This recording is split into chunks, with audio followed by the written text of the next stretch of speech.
Assalamualaikum warahmatullahi wabarakatuh. Perkenalkan, nama saya Agung Kurnia dengan NIM 18030160004 dari kelas PAI 4A.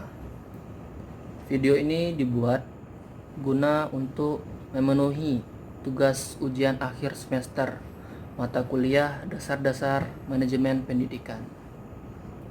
Di sini saya akan menjelaskan peta konsep dengan materi konsep dasar keuangan dalam Islam. Yang pertama yaitu definisi manajemen keuangan. Definisi manajemen keuangan dibagi menjadi dua bagian. Yang pertama dalam artian sempit yang berarti pembukuan.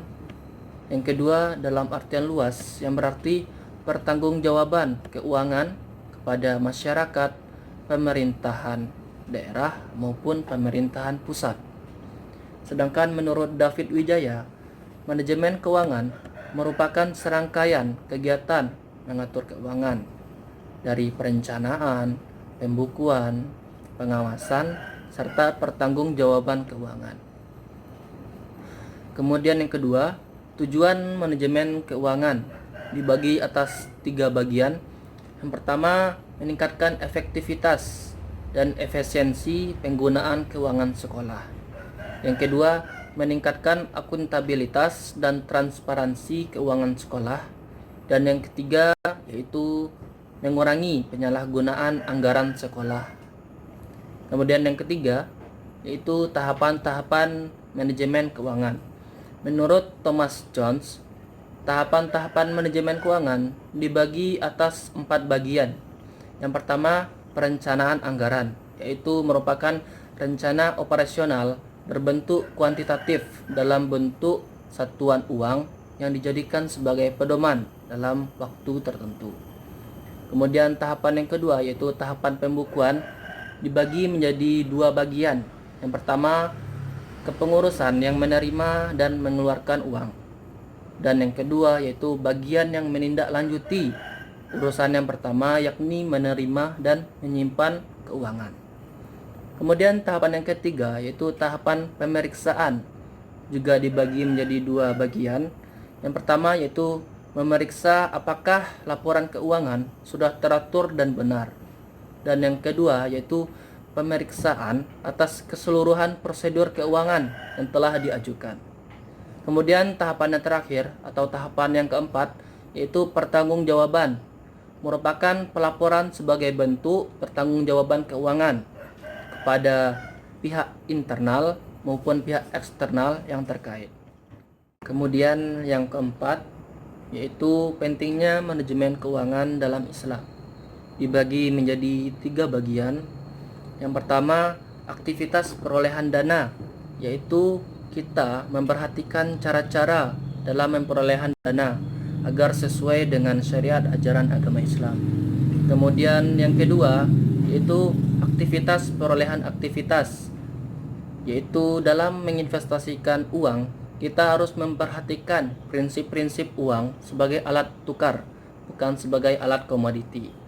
Kemudian yang ketiga yaitu aktivitas penggunaan dana, merupakan harta yang telah diperoleh digunakan untuk hal-hal yang positif, bukan hal-hal yang dilarang oleh ajaran agama Islam. Kemudian yang terakhir atau yang E yaitu penerapan manajemen keuangan dalam pendidikan, dibagi atas 4 bagian. Yang pertama, transparansi, merupakan keterbukaan sumber keuangan dan jumlahnya. Rincian penggunaan harus jelas sehingga lancar dalam penerapan. Kemudian yang kedua yaitu akuntabilitas, merupakan penggunaan uang sekolah dapat dipertanggungjawabkan sesuai dengan perencanaan yang telah ditetapkan di awal.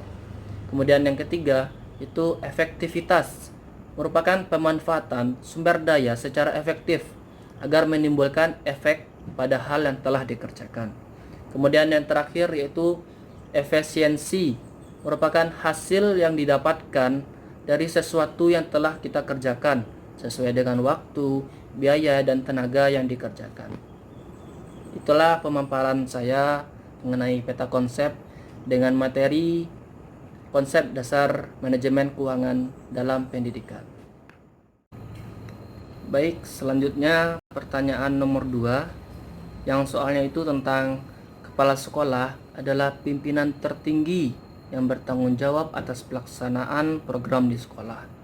Menurut Anda, apa sajakah yang sebaiknya dilakukan oleh kepala sekolah untuk menjamin pengelolaan keuangan agar tepat sasaran dan dapat dipertanggungjawabkan? Baik, saya akan menjawabnya. Menurut saya ada beberapa langkah-langkah yang harus dilakukan oleh kepala sekolah supaya pengelolaan keuangan tepat sasaran dan dapat dipertanggungjawabkan. Yang pertama yaitu merancang suatu program yang ideal untuk mencapai tujuan yang diinginkan. Kemudian yang kedua yaitu melakukan inventarisasi semua kegiatan dan menghitung perkiraan kebutuhan dana penunjang. Kemudian yang ketiga yaitu melakukan peninjauan ulang atas program yang telah dilakukan berdasarkan kemungkinan tersedianya dana penunjang. Kemudian yang keempat, menetapkan prioritas kegiatan yang akan dilaksanakan. Kemudian yang kelima yaitu melakukan perhitungan rinci pemanfaatan dana.